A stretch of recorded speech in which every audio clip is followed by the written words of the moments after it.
క్రీస్తునందు ప్రియ సహోదరి సహోదరులారా, మన ప్రభువును రక్షకుడు అయినటువంటి యేసుక్రీస్తు వారి నామంలో శుభాభివందనాలు తెలియజేసుకుంటూ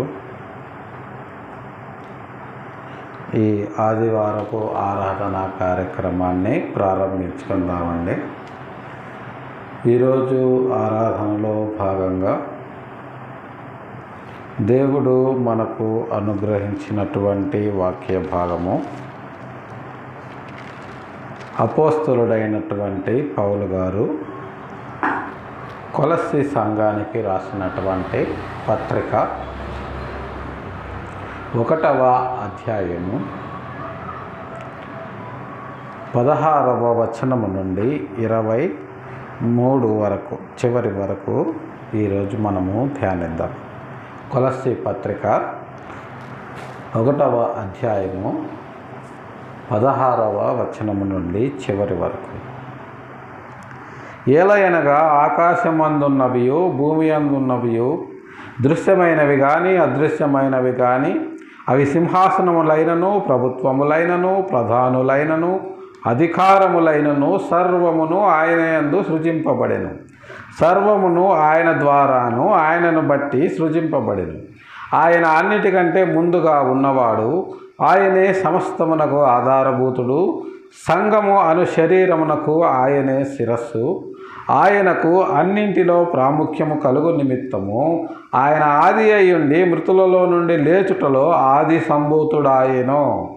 ఆయన యందు సర్వసంపూర్ణత నివసింపవలెననియు ఆయన శిలువ రక్తము చేత సంధి చేసి ఆయన ద్వారా సమస్తమును, అవి భూలోకమందున్నవైనను పరలోకమందున్నవైనను, వాటన్నింటినీ ఆయన ద్వారా తనతో సమాధానపరుచుకొనవలెనని తండ్రి అభీష్టమాయెను. మరియు గతకాలమందు దేవునికి దూరస్తులను మీ దుష్క్రియల వలన మీ మనస్సులో విరోధ భావము గలవారనై ఉండిన మిమ్మును కూడా ఆయన తన సన్నిధిని పరిశుద్ధులుగాను నిర్దోషులనుగాను నిరపరాధులనుగాను నిలవబెట్టుటకు ఆయన మాంసయుక్తమైన దేహమందు మరణము వలన ఇప్పుడు మిమ్మును సమాధానపరిచెను. పునాది మీద కట్టబడిన వారై స్థిరముగా ఉండి మీరు విన్నట్టియు ఆకాశము క్రింద ఉన్న సమస్త సృష్టికి ప్రకటింపబడినట్టియు ఈ సువార్త వలన కలుగు నిరీక్షణ నుండి తొలగిపోక విశ్వాసమందు నిలిచి ఉండిన ఎడల ఇది మీకు కలుగును. పౌలను నేను ఆ సువార్తకు పరిచారకుడనైతిని. చిన్న ప్రార్థన చేసుకుందామండి. ప్రేమ కలిగిన మా తండ్రి, పరిశుద్ధమైన మా ప్రభువా, ఉదయకాల సమయంలో చిన్న మందగా చేరి మీ పాద సన్నిధిలో నా ప్రభువా నిగూఢమైనటువంటి మీ పరలోక రాజ్య మర్మాలను మేము ధ్యానించడానికి మీరు మాకు అనుగ్రహించినటువంటి సమయాన్ని బట్టి మీ పాదాలకు వందనాలు చెల్లించుకొంచున్నాం. ఉదయకాల సమయంలో నా ప్రభువా మీ వాక్యమును ధ్యానించనయుండగా మాకు సహాయం చేయండి. మీ ఆత్మను మాకు అనుగ్రహించి మమ్మల్ని ముందుకు నడిపించమని మీ ప్రియకుమారుడు మా రక్షకుడు అయిన యేసయ్య దివ్యనామంలో బ్రతిమిలాడి ప్రార్థించి అడిగి వేడుకొనుచున్నాం తండ్రి, ఆమేన్.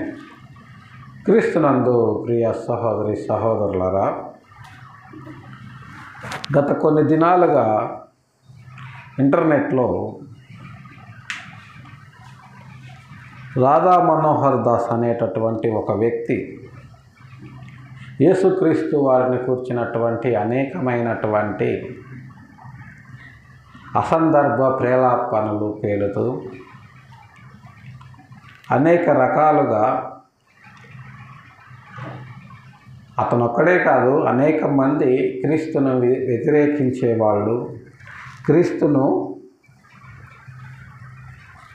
క్రీస్తు ప్రేమను నిరాకరించేవాళ్ళు, క్రీస్తు విరోధులు అనొచ్చు వీళ్ళని.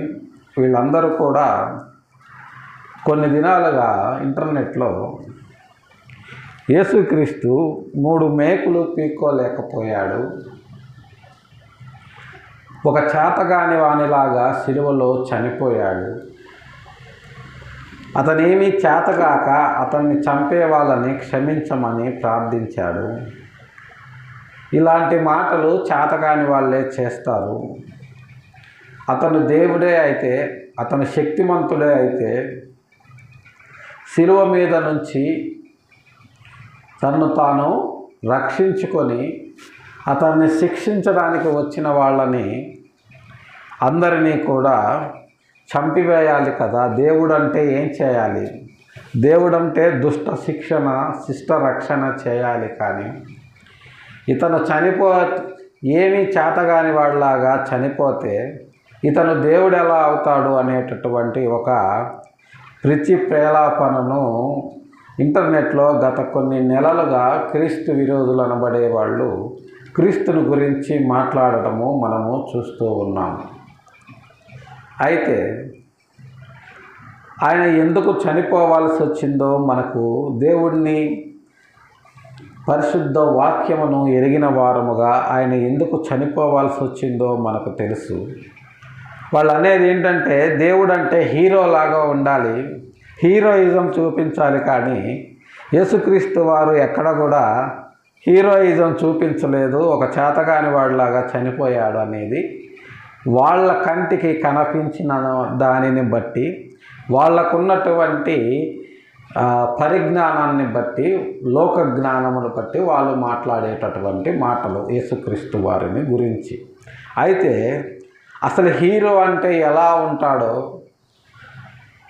అసలు యేసుక్రీస్తు వారు చేసినటువంటి హీరోయిజం ఏమిటో, ఆయన ఎంత పెద్ద హీరోనో, ఆయన చేసిన పని వల్ల ఎంత గొప్ప హీరియాటిక్ సంఘటనలు జరిగినవో దానిని మనము పరిశుద్ధ గ్రంథము నుంచి పరిశీలిద్దాం.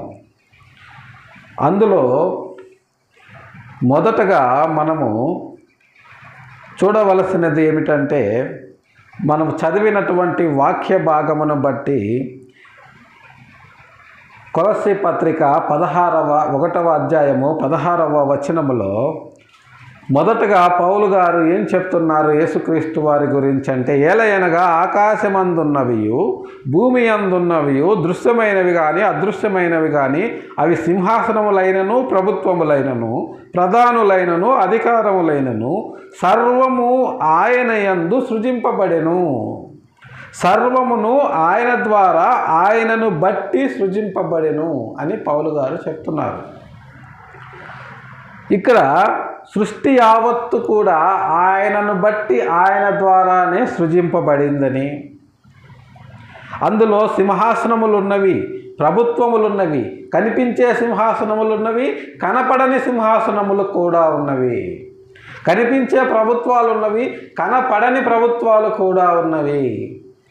అంటే మనకు కనిపించే సింహాసనాలు అవి ఈ భూలోకము వరకు మాత్రమే సంబంధించినవి. కానీ కనపడని సింహాసనాలు ఉన్నవి, కనపడని అధికారములు కూడా ఉన్నవి. అవి బియాండ్ యూనివర్స్. ఈ లోకము దాటి మనకు తెలియని వేరొక లోకం ఉంది, మనకు కనపడని వేరొక లోకం ఉంది. ఆ లోకము ఉందని మనకు పరిశుద్ధ గ్రంథము తెలియజేసింది. అక్కడ కూడా సింహాసనాలు ఉన్నవి, అక్కడ కూడా ప్రభుత్వాలు ఉన్నవి. అవన్నీ కూడా ఆయన కంట్రోల్లోనే ఉన్నవి అని అపోస్తలుడైన పౌలు గారు తెలియజేస్తున్నారు ప్రియులారా. అయితే ఇవన్నీ కూడా కనిపించేవి, కనపడనివి, ప్రభుత్వాలు, సింహాసనాలు, వాటి మీద ఆసీనులైన వాళ్ళందరూ కూడా యేసుక్రీస్తు వారి కనుసనల్లోనే వాళ్ళ విధులు నిర్వహిస్తూ ఉన్నటువంటి ఆ పరిస్థితుల్లో ఒక సంఘటన జరిగింది. ఏమిటా సంఘటన అని మనము చూస్తే, ప్రకటన గ్రంథము 12వ అధ్యాయము 12వ వచనాన్ని మనము గమనిస్తే,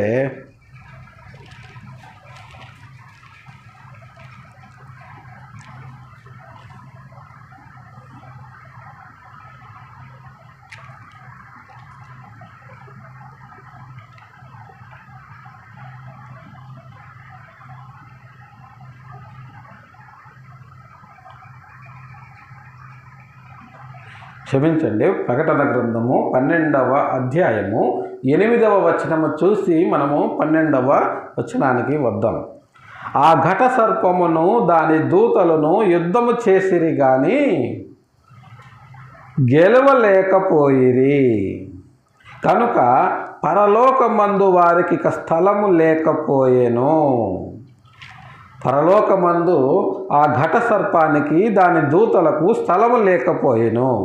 కనుక 12వ వచనాన్ని ఇప్పుడు మనము గమనించినట్లయితే, అందుచేత పరలోకమా, పరలోక నివాసులారా, ఉత్సహించుడి, భూమి సముద్రమా మీకు శ్రమ.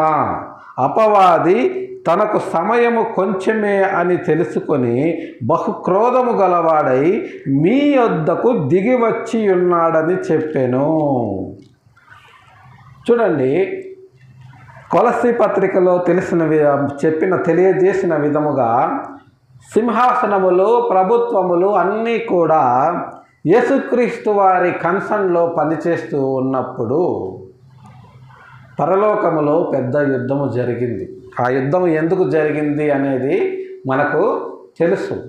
ఏదైనా తోటకు కాపలా ఉంచినటువంటి ఒక కెరూబు అది దుర్వ్యాపారము వలన సాతానుగా మారి సాక్షాత్తు సృష్టికర్త అయిన దేవుణ్ణి ధిక్కరించి ఆయనకు సమానముగా నేను సింహాసనాన్ని వేసుకుంటాను అని ఆయన అధికారాన్ని, సార్వభౌమాధికారాన్ని ఎదిరించినప్పుడు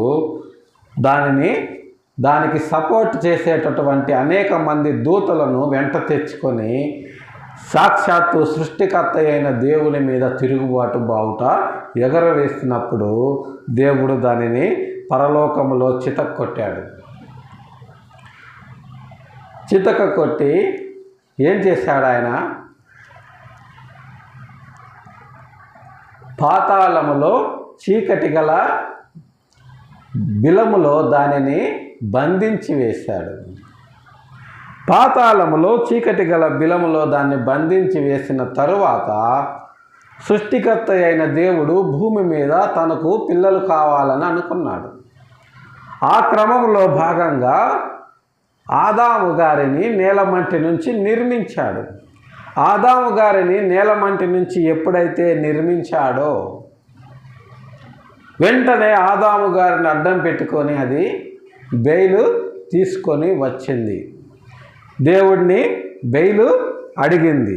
ఇదిగో భూమి మీద నీ కొరకు నీ వారసులను నువ్వు సృజించుకున్నావు కదా, నీ సంతానాన్ని నీకు కాకుండా చేస్తాను, నన్ను వదలమని ఆయనతో ఛాలెంజ్ చేసింది. మన దేవుడు రోషము కలిగిన దేవుడు కాబట్టి ఛాలెంజ్లు అంటే ఆయనకు సరదా కాబట్టి ఆయన దానికి బెయిలు మంజూరు చేయటము జరిగింది ప్రియులారా. అప్పుడు అది ఆ పాతాళము నుంచి భూమి మీదకు వచ్చి తర్వాత ఏదేను తోటలో ఉన్నటువంటి హవ్వను మోసపుచ్చటము, ఆ తర్వాత వీళ్ళు మోసపోవటము, దైవత్వాన్ని కోల్పోవటము, ఇదంతా మనకు తెలిసినటువంటి విషయమే. అయితే ఇక్కడ ఎప్పుడైతే ఆదాము గారిని అడ్డం పెట్టుకొని అది బెయిల్ తీసుకుందో అప్పుడు అది అటు పాతాళానికి, ఇటు భూలోకానికి, తర్వాత పరలోకానికి అది తిరుగుతూ ఉంటుంది. అది ట్రిప్పులేస్తూ ఉంది. అది ఎలా మనము పరిశుద్ధ గ్రంథము నుంచి నిరూపించగలము అంటే చూడండి, యోబు గ్రంథములో ఆ విషయాన్ని గ్రంథకర్త మనకు విశదీకరిస్తున్నారు.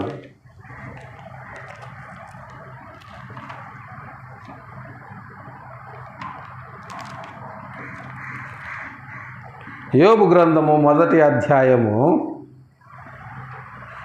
7వ వచనాన్ని మనము గమనించినప్పుడు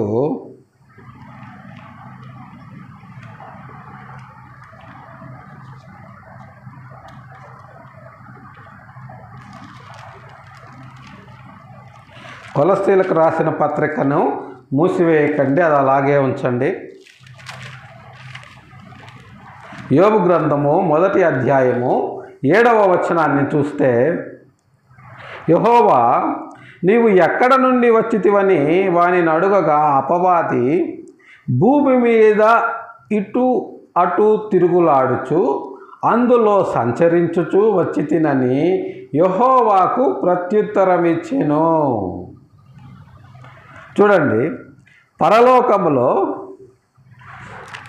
దూతలందరూ కూడా సాక్షాత్తు సృష్టికర్త అయిన దేవునితో సమావేశము ఏర్పరచుకున్నప్పుడు 6వ వచనాన్ని మనం గమనించినట్లయితే, అదే యోబు గ్రంథము 6వ వచనాన్ని గమనించినట్లయితే, దేవదూతలు యెహోవా సన్నిధిని నిలుచుటకై వచ్చిన దినం ఒకటి తటస్థించును. అంటే అక్కడ పరలోకములో కాంగ్రెస్ జరుగుతుంది. పార్లమెంటు సమావేశాలు జరిగిన విధముగా పరలోకములో కూడా దేవదూతలు దేవునితో సమావేశమయ్యేటటువంటి దినము తటస్థించినప్పుడు, ఆ దినమున అపవాది యగువాడు వారితో కలిసి వచ్చెను. ఆ పార్లమెంటు సమావేశాలకి దేవదూతలతో కలిసి ఒకప్పటి దేవదూత అయినటువంటి ఈ సాతాను వారితో కూడా కలిసి, అది కూడా ఆ సెనేట్కి వెళ్ళింది. వెళ్ళినప్పుడు దేవుడు వెంటనే దానిని కనుక్కొని, నీవు ఎక్కడ నుండి వచ్చితివని వారిని అడుగగా, అపవాది భూమి మీద అటు ఇటు తిరుగులాడుచు అందులో సంచరించుచు వచ్చి తిని అని యెహోవాకు ఉత్తరమిచ్చెను. ఆ తరువాత అది యోబు గారి గురించి మాట్లాడడము, ఆయన ఎంత యథార్థవంతుడు అని యోబు గారి గురించి దేవుడు చెప్పినప్పుడు, ఆయన ఊరికనే యథార్థవంతంగా ఉన్నాడా? ఆయనకు కావాల్సినవన్నీ నువ్వు ప్రొవైడ్ చేశావు, నువ్వు ఇచ్చావు. ఆయనకు ఏమాత్రము నొప్పి లేకుండా, బాధ లేకుండా నువ్వు ఆయన్ని చూసుకుంటున్నావు. ఏ కీడు ఆయనకు రాకుండా నువ్వు కంచె వేశావు ఆయన కుటుంబానికి. కాబట్టి ఆయన బాగా ఉన్నాడు, యథార్థవంతంగా ఉన్నాడు అని అక్కడ కూడా ఛాలెంజ్. యోబు గారిని గురించి కూడా దేవునితో ఛాలెంజ్ చేసింది. అప్పుడు కూడా దేవుడు తగ్గలేదు. ఆయన ప్రాణం మట్టుకు తప్ప ఆయనకున్న సమస్తం మీద సాతానికి అధికారం ఇచ్చాడు. అది తన అధికారాన్ని ఉపయోగించి ఆయనకున్నటువంటి ఆస్తులను, పిల్లలను అన్నిటినీ కూడా దూరం చేసి శరీరాన్ని సైతము రోగాలతో బాధించింది.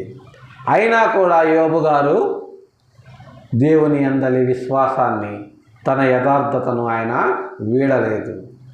అక్కడ కూడా ఓడిపోయింది. తరువాత అంతకు రెట్టింపు ఆస్తిపాస్తులను దేవుడు యోబు గారికి ఇచ్చినట్లుగా మనము చూస్తాము. అయితే ఈ సాతాను ఎప్పుడైతే ఆదాము గారిని అడ్డం పెట్టుకొని బెయిల్ తీసుకుందో, అది ఇలా పాతాళంలోకి, భూమి మీదకు, పరలోకానికి అటు ఇటు సంచరిస్తూ ట్రిప్పులు వేస్తూ ఉంది. ఈ పరిస్థితుల్లో యేసుక్రీస్తు వారు శరీరధారిగా భూమి మీదకు రావటము జరిగింది. యేసుక్రీస్తు వారు శరీరధారిగా భూమి మీద ఉన్నప్పుడు కూడా సాతాను అటు ఇటు సంచరిస్తూనే ఉంది. అప్పటికీ కూడా సాతానికి ఆ అధికారం అనేది దేవుడు ఇచ్చాడు. అదే మనము లూకాసు వార్త 8వ అధ్యాయములో సేనాదయము పట్టిన వాని విషయంలో మనకు అర్థమవుతుంది.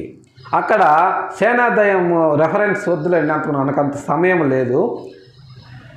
సేనాదయము పట్టినవాడు యేసుక్రీస్తు వారిని చూడంగానే చూసిన వెంటనే ఆయన సర్వోన్నతుడైన దేవుని కుమారుడా, మాతో నీకేమి అని యేసుక్రీస్తు వారిని ప్రశ్నించటం జరుగుతుంది. అంటే సాతాను భూమి మీద ఉందని యేసుక్రీస్తు వారికి తెలుసు. వచ్చినవాడు సాక్షాత్తు సృష్టికర్తకు ఆది సంభూతుడగు ప్రథమ పుత్రుడని దానికి కూడా తెలుసు. అందుకనే అది సర్వోన్నతుడైన దేవుని కుమారుడా, మాతో నీకేమి, పాతాళములోకి పొమ్మని మమ్మల్ని ఆజ్ఞాపించొద్దు అని ఆయన్ని వేడుకుంటాయి అన్నమాట, బతిమిలాడుకుంటాయి. ఎందుకంటే ఆయన అధికారం ఏంటనేది వాటికి తెలుసు. ఆయన ఎంత గొప్ప సమర్థుడో వాటికి తెలుసు. ఆయన ఎంత గొప్ప హీరోనో వాటికి తెలుసు. ఆయన తంతే మళ్ళీ మనము లేవడం అనేది ఉండదు అని వాటికి తెలుసు. తంతాడు, ఖచ్చితంగా తంతాడు. అది ముందే తన్నించుకోవడం ఎందుకని, మా సమయము ఇంకా కాక మునిపే మమ్మల్ని బాధించటానికి నువ్వు వచ్చావా అయ్యా అని ఆయన్ను బతిమిలాడుకుంటవి అవి.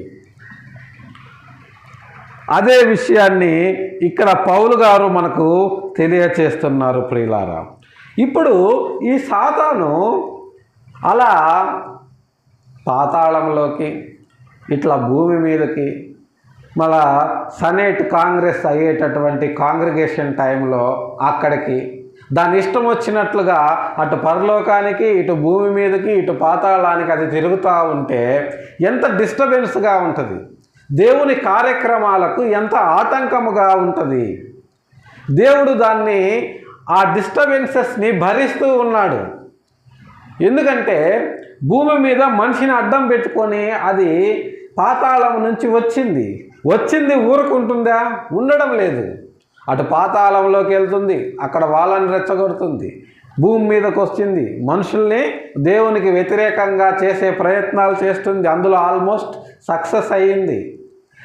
ఆ సక్సెస్ అయిన తరువాత దేవునికి వ్యతిరేకంగా మారిపోయినటువంటి తన పిల్లలను లేదా తన తమ్ముళ్లను తిరిగి దేవుని కొరకు చేర్చడానికి యేసుక్రీస్తు వారు శరీరధారిగా భూమి మీదకు వస్తే ఆయనను కూడా అది ఆటంకపరుస్తుంది. మళ్ళా పరలోకంలోకి వెళ్ళి పరలోక సమావేశాలకు ఆటంకపరుస్తుంది. ఇలా రకరకాలుగా ఇది డిస్టర్బెన్సెస్ క్రియేట్ చేస్తుంది, అవాంతరాలు కలిగిస్తుంది దేవుని కార్యక్రమాలకు. దీనివల్ల ఏమవుతుంది అంటే సమాధానం లేదు దేవునికి, ప్రశాంతత లేదు దేవునికి. దేవుడు ఆయన చేయాలనుకున్న కార్యక్రమాలను అది ఏ విధమైన ఆటంకాలు లేకుండా జరిగించే ప్రయత్నం చేయట్లేదు. ఏదో ఒక రకంగా దేవుని కార్యక్రమాలకు ఆటంకం కలిగిస్తుంది. దీనివల్ల అటు పాతాళములోను ఇటు భూమి మీద అటు పరలోకములో సమాధానము లేదు. సమాధానము లేదు కాబట్టి సాక్షాత్తు యేసుక్రీస్తు వారు శరీరధారిగా మాంసయుక్తమైనటువంటి శరీరముతో భూమి మీదకు వచ్చాడు ప్రియులారా. అదే విషయాన్ని యేసుక్రీస్తు వారు పుట్టినప్పుడు దూతలు చెప్తారు. పరలోకములోను భూమి మీద ఆయనకు ఇష్టులైన ప్రజలకు సమాధానము కలుగునుగాక అని. ఆ సమాధానం ఎలా కలుగుతుంది అంటే యేసుక్రీస్తు వారు చేసినటువంటి పని వల్ల. ఆ సమాధానము కలగాలి అంటే ఈ పాతాళానికి భూమికి పరలోకానికి ట్రిప్స్ వేస్తున్నటువంటి ఈ సాతాను తలను చితక తొక్కాలి. దాన్ని చితక తొక్కితేనే సమాధానం వస్తుంది. అది ట్రిప్స్ వేయకుండా దాని కాళ్ళు విరగొట్టి ఒక మూలన కూర్చోబెడితేనే సమాధానం వస్తుంది. ఆ సమాధానాన్ని సాధించాలి అంటే ఎవరు చేయాలి ఆ పని? అందుకోసమనే ఆయన తన ప్రియ కుమారుణ్ణి భూమి మీదకు పంపించాడు ప్రియులారా. ఆయన ఒక్కడే ఈ ముల్లోకాలలో సమాధానము కలగచేయగల సమర్థుడు. ఆయన ఒక్కడే ఈ ముల్లోకాలను దేవునితో అనుసంధానించి సాతానును విరగగొట్టి ఒక మూలన కూర్చోబెట్టగల గొప్ప ఘనమైనటువంటి గొప్పవాడైనటువంటి సమర్థుడైనటువంటి హీరో. కాబట్టే ఆయన తన ఒక్కగానొక్కడైనటువంటి అద్వితీయ కుమారుణ్ణి భూమి మీదకు పంపించాడు. ఎందుకంటే భూమి మీద ఉన్న వాళ్ళందరూ కూడా ఆయన కుమారులుగా ఉండలేదు. వాళ్ళు అపవాదికి దాసులైపోయి అపవాది సంబంధులైపోయారు. ఈ లోకాధికారి అధికారం క్రిందికి వెళ్ళిపోయారు. వాళ్ళే చేజేతులారా దేవునికి వారి మీద ఉన్న అధికారాన్ని కాదని ఈ లోకాధికారికి అధికారాన్ని అప్పచెప్పారు. మరి ఆ అధికారం నుంచి, ఆ బానిసత్వం నుంచి వాళ్ళని బయటకు తీసుకురావాలి. బానిసత్వం నుంచి బయటకు తీసుకురావాలి అంటే వారిని బానిసలుగా చేసుకున్న వాడిని ముందు చంపాలి, వాడిని ఇరగదొక్కాలి, వాడి చేతులు కాళ్ళు కట్టేసి ఒక మూలన పడేయాలి. ఈ హీరియాటిక్ పని ఎవరు చేయాలి? దాన్ని చేయగలిగిన అర్హత ఈ ముల్లోకాల్లో ఎవ్వరికీ లేదు. కాబట్టే ఆయనే భూమి మీదకు దిగి రావలసి వచ్చింది. ఇందులో 2 గొప్పదైనటువంటి ఘనమైనటువంటి కార్యక్రమాలను దేవుడు నిర్వహిస్తున్నాడు ప్రియులారా. ఈ ముల్లోకాలకు సంబంధించినటువంటి సమాధాన ప్రక్రియను కేవలము ఆయన తన శరీరము ద్వారానే నిర్వహిస్తున్నాడు. అది ఎలాగంటే చూడండి, 18వ వచనం నుంచి మనం చూస్తే, సంఘమునకు ఆయన శిరస్సు. సంఘము అనే శరీరానికి ఆయనే శిరస్సు. ఆయనకు అన్నింటిలో ప్రాముఖ్యము కలుగు నిమిత్తము ఆయన ఆది అయ్యుండి మృతులలో నుండి లేచుటలో కూడా ఆయన ఆది సంభూతుడయ్యాడు. మరణం అంటే భయము. మనుషులందరికీ మరణం అంటే భయము. సాతానంటే భయము. సాతానంటే ఎందుకు భయము అంటే చంపుతాడని. కానీ వాస్తవానికి మనిషిని చంపే అధికారం సాతానికి లేదు, దేవుడు ఇవ్వలేదు. కానీ చావు దగ్గరకు తీసుకువెళ్ళే పరిస్థితులను వాడు కల్పిస్తాడు. తర్వాత వీడు చచ్చిపోతాడు, వీడిని వీడే చంపుకుంటాడు. ఇది జరిగేది. కానీ సాతాను మనల్ని చావుకు నడిపిస్తుందన్న విషయము వీడు చావు దగ్గరికి వెళ్ళేదాకా వీడికి తెలియదు. తెలిసిన తర్వాత అక్కడి నుంచి బయటకు వచ్చే పరిస్థితి ఉండదు. ఆ విషయాన్ని యేసుక్రీస్తు వారు ముందుగానే తెలియజేసి చావు దగ్గరకు మనిషి వెళ్లకుండా ముందే అతనిని తన వైపుకు తిప్పుకున్నాడు. Prevention is better than cure అని ఒక మాట ఉంది వైద్య శాస్త్రంలో. రోగము వచ్చిన తర్వాత మందులు వాడి నయం చేసుకోవడము కంటే రోగము రాకుండా జాగ్రత్త పడడము మరి మంచిది కదా అని. అదే విషయాన్ని యేసుక్రీస్తు వారు చేశారు. పాపము చేసి పశ్చాత్తాపపడి తిరిగి శుద్ధులు అవడము కంటే అసలు పాపమే చేయకుండా ఉంటే మీరు ప్రశాంతంగా ఉంటారు కదా. చూడండి, సంఘం అనే శరీరానికి ఆయన శిరస్సు. మనందరినీ కూడా ఆయన శరీరం అనే సంఘములో మనల్ని భాగస్థులని చేశాడు. ఆయన శిరస్సుగా ఉన్నాడు. ఆయనకు అన్నిటిలో ప్రాముఖ్యము.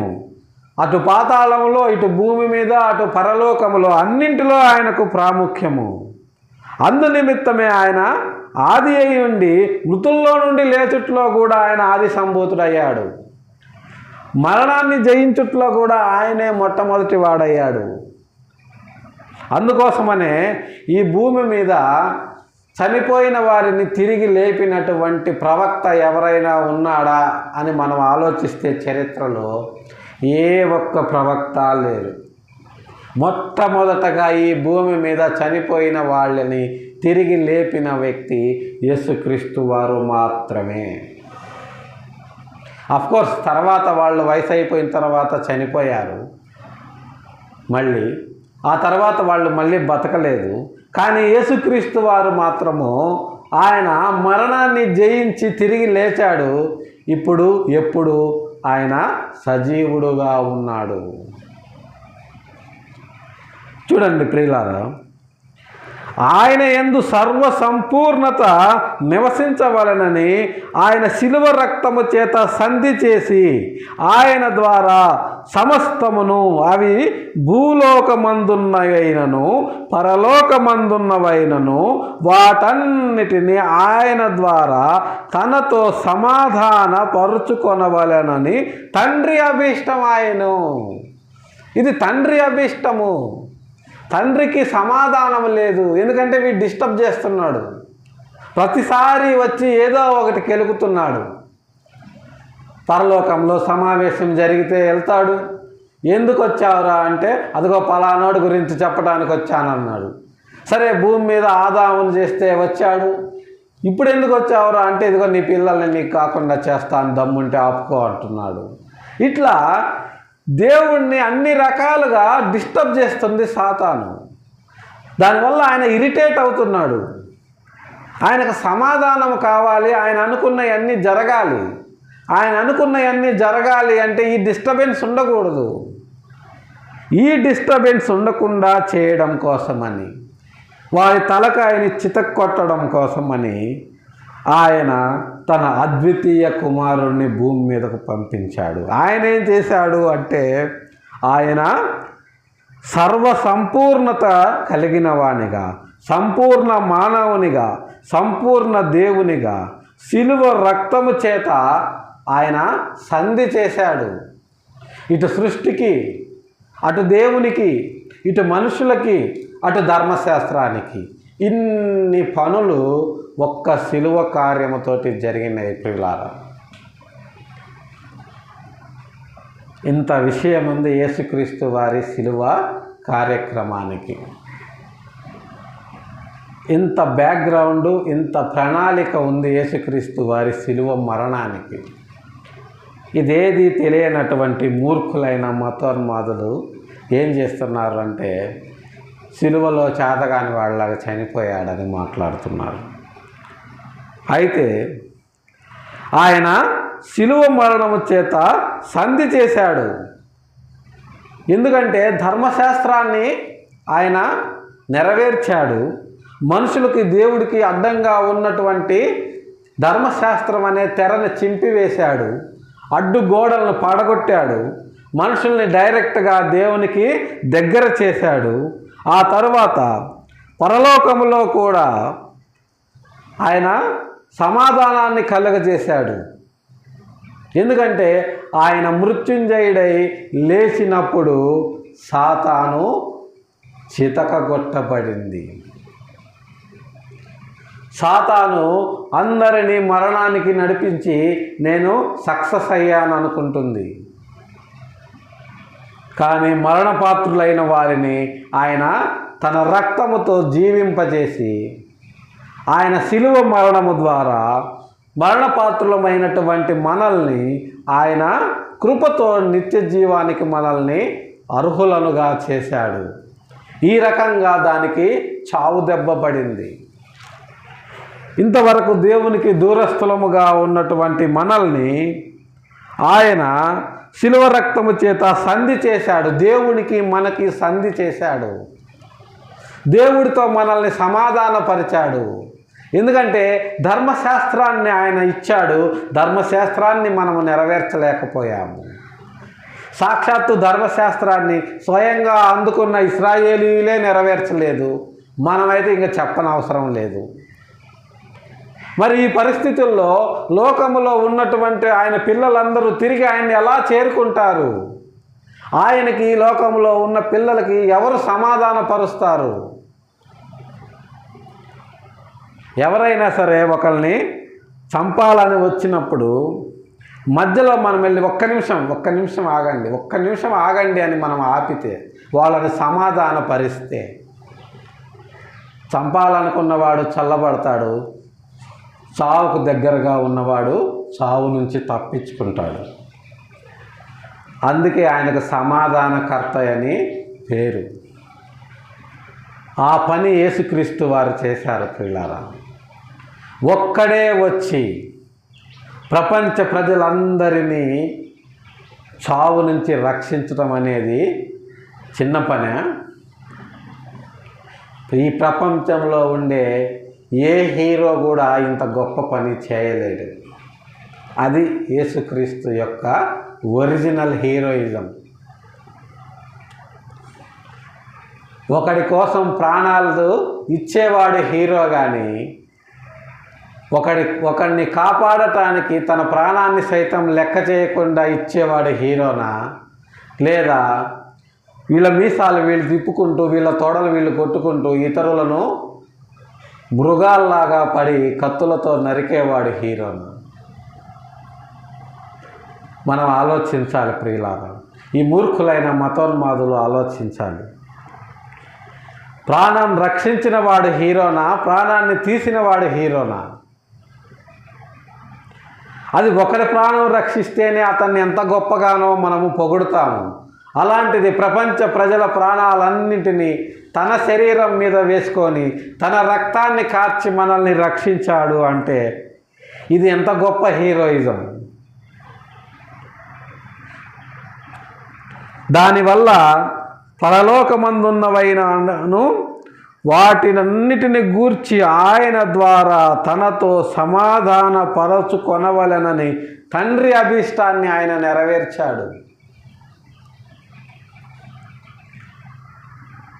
మరియు గతకాలమందు దేవునికి మనము దూరస్థులముగా ఉన్నప్పుడు మీ దుష్క్రియ వలన మీ మనస్సులో విరోధ భావము గలవారై ఉండిన మనల్ని కూడా తన సన్నిధిని పరిశుద్ధులనుగా చేశాడు, నిర్దోషులనుగా చేశాడు, నిరపరాధులనుగా చేశాడు.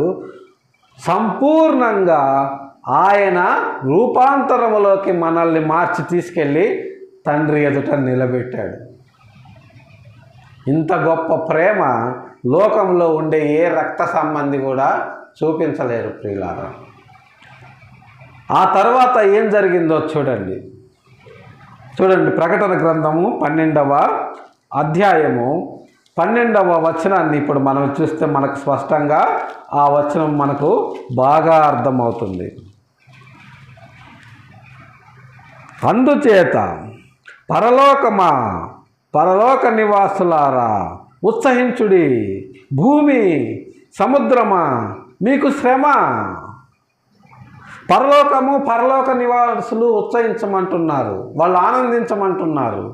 భూమి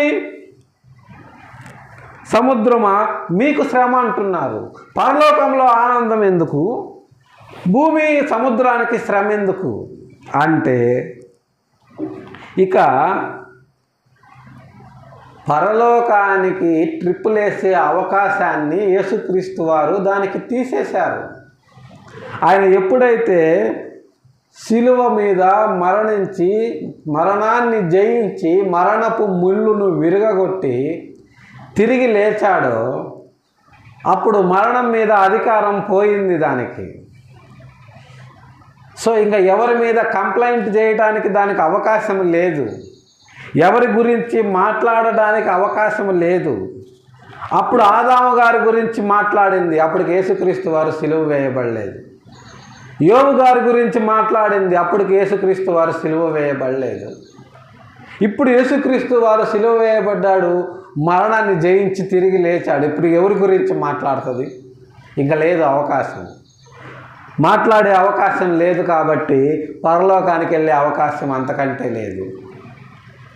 సో దాని ఎంట్రీని దేవుడు యేసుక్రీస్తు వారి ద్వారా ఆపేశాడు. ఇరిగిపోయినాయి కాళ్ళు, ఇక పరలోకానికి వెళ్ళే అవకాశం లేదు. పాతాళానికైతే వెళ్తుంది, ఖచ్చితంగా వెళ్తుంది. ఎప్పుడు వెళ్తుంది? యేసుక్రీస్తు వారు దాని బెయిల్ని రద్దు చేపిస్తారు. ఎప్పుడు రద్దు చేపిస్తారు అంటే ఆయన 2వ రాకడలో దాని బెయిల్ రద్దయిపోద్ది. అప్పుడు శాశ్వతంగా పాతాళంలో ఉన్న చీకటి గల బిలములోకి వెళ్ళిపోతుంది, నరకంలోకి వెళ్ళిపోతుంది.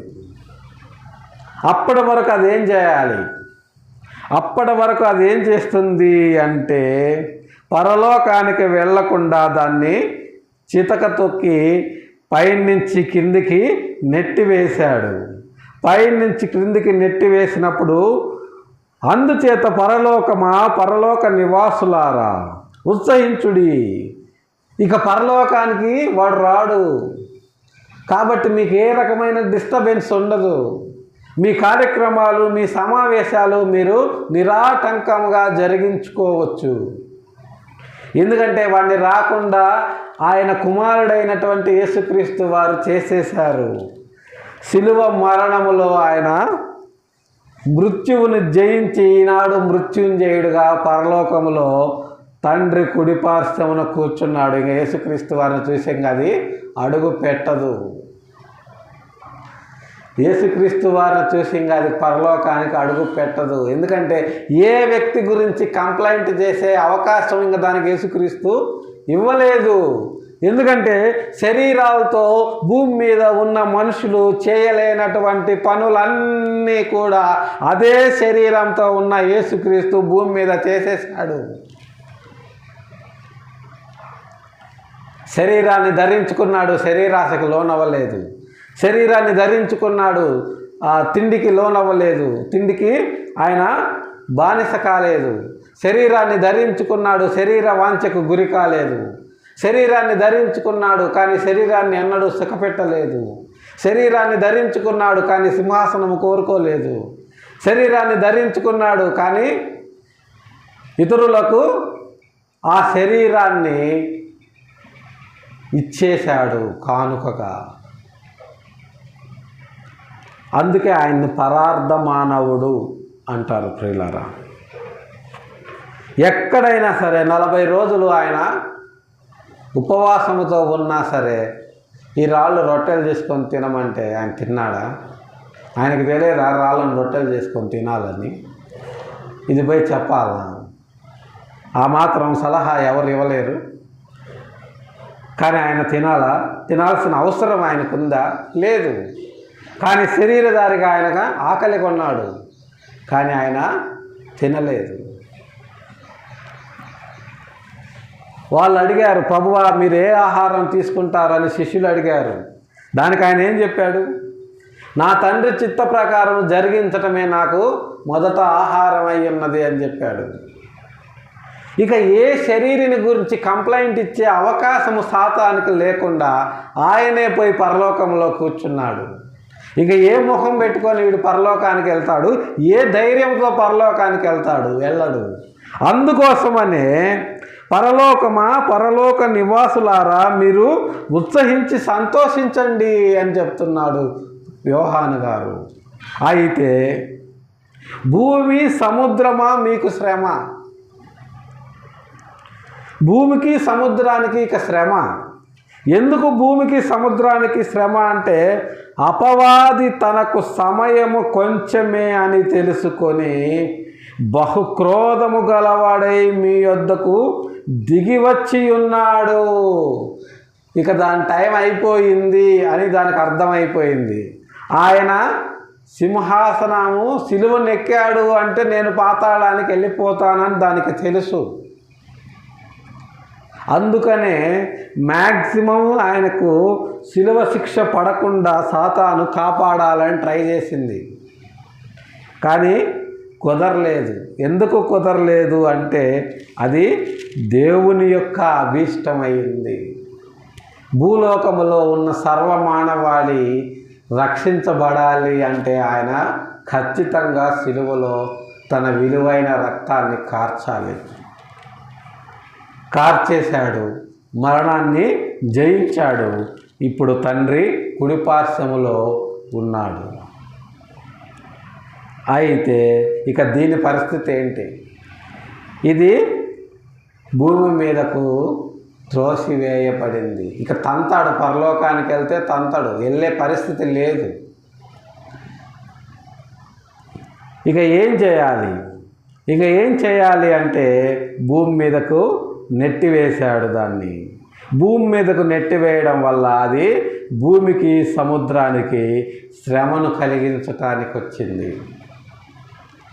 ఇప్పుడు అది భూమి మీదనే ఉంది, పాతాళములోని నరకానికి పోతుంది. ఎప్పుడు పోతుంది అంటే యేసుక్రీస్తు వారు 2వ రాకడలో భూమి మీదకి వచ్చినప్పుడు పోతుంది. అప్పటి వరకు అది భూమి మీదనే ఉంటుంది.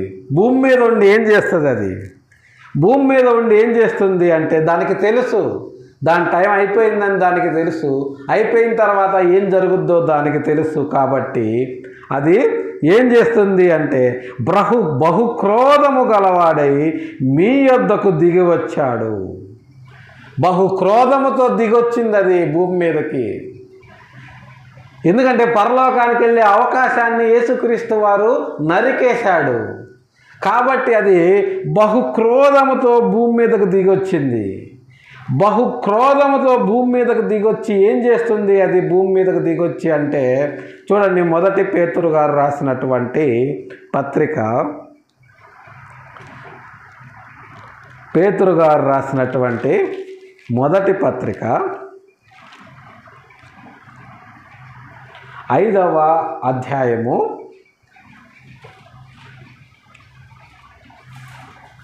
8వ వచనాన్ని మనం గమనించినట్లయితే, బహుక్రోధముతో అది భూమి మీద పడి ఏం చేస్తుంది అంటే, నిబ్బరమైన బుద్ధి గలవారే మెలకువగా ఉండండి, మీ విరోధి అయిన అపవాది గర్జించు సింహము వలె ఎవరిని మృంగుదునా అని వెదుగుతూ తిరుగుతున్నాడు. ఎక్కడ తిరుగుతున్నాడు అంటే భూమి మీద. ఇంకా పరలోకానికి వెళ్ళే అవకాశం లేదు కాబట్టి బహుక్రోధముతో అది భూమి మీదకి వచ్చి ఎలా తిరుగుతుంది భూమి మీద అంటే, గర్జించు సింహంలాగా ఎవరిని మింగుదునా అని తిరుగుతుంది. ఇక దాని నోట్లో పడితే ఇంక అంతే, చప్పరిచ్చేస్తుంది. చాక్లెట్ చప్పరిచ్చినట్టు చప్పరిచ్చేస్తుంది. ఇప్పటికీ చాలామంది దాని నోట్లో పడిన వాళ్ళమే. అయినప్పటికీ యేసుక్రీస్తు వారు ఏం చేస్తున్నారంటే, దాని నోట్లో పడినా సరే తన చెయ్యి పెట్టి దాని నోటి నుంచి మనల్ని బయటికి తీసి రక్షించగలిగే అధికారము కలిగిన వాడు మన రక్షకుడైనటువంటి యేసుక్రీస్తు వారు. ప్రియులారా, ఆ మాట కూడా చూద్దాం. చూడండి, మత్తయి సువార్త 28వ అధ్యాయము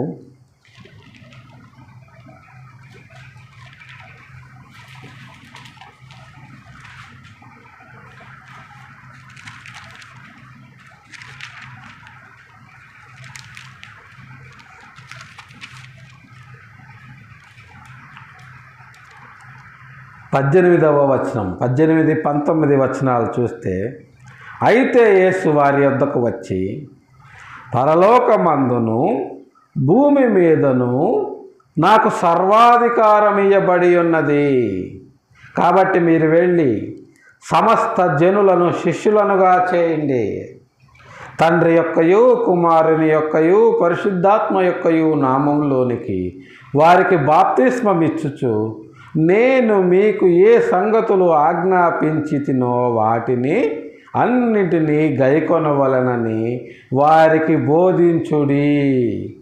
ఇదిగో నేను యుగ సమాప్తి వరకు సదాకాలము మీతో కూడా ఉన్నాను.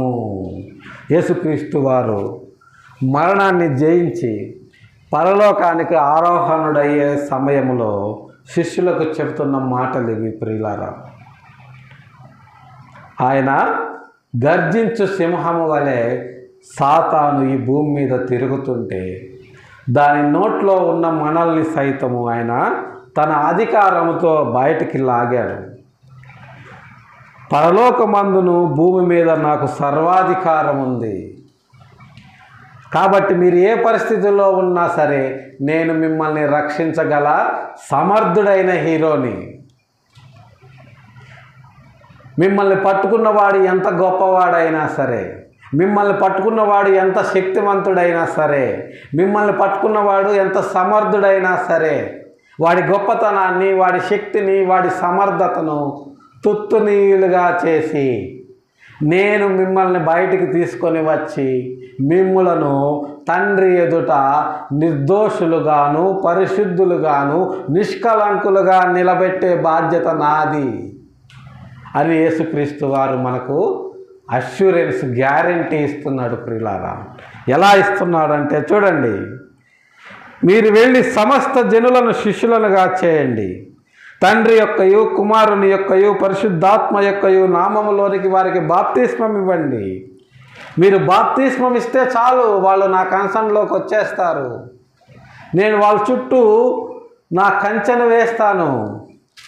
నాకు పరలోకములో కోటాను కోట్ల దూతలు సేవకులుగా ఉన్నారు. వాళ్లకు ఎవరైతే నా నామములో బాప్తిస్మము తీసుకుంటారో వెంటనే వాళ్లకు నేను సెక్యూరిటీ అరేంజ్ చేస్తాను.